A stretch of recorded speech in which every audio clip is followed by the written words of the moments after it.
So hi guys, today we are discussing a problem on BFS.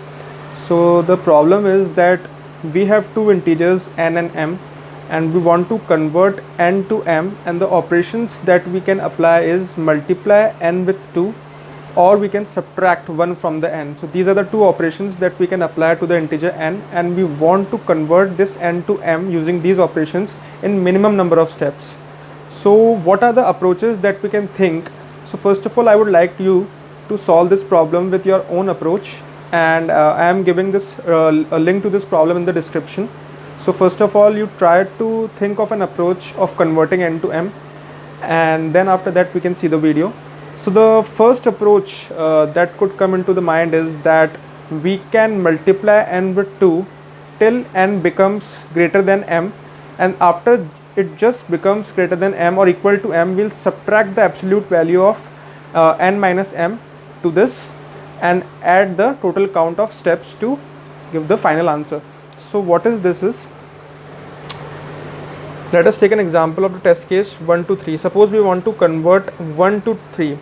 So what we can do is, then we can multiply 1 with 2, then again we can multiply with 2, and after that we saw that the value exceeds the m, we'll find the difference of these values, that is 1, and the total number of steps that we followed is 2 of the multiplication steps and 1 subtraction step. So total step is 3 steps that we followed. So this is the first approach that we might think, that we can multiply n with 2 till the value becomes greater than or equal to m, and then we can subtract the absolute value of m minus n and find the total number of steps required to convert n to m. But this approach is not applicable over all test cases. We can see some faults in this approach. Let us take some other test case and see if this approach works or not. Let us take a test case of 2 and 10. So by this approach, what we can do is, we'll multiply 2 with 2 and then we'll find the answer, and we can see that 16 exceeds 10. So what we can do is, we can find the absolute difference of 16 and 10, that is 6.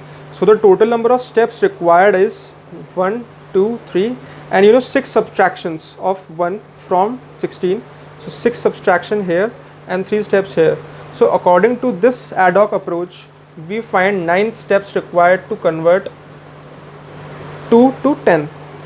But this is not actually the minimum number of steps that we want to convert from 2 to 10. Let us see how.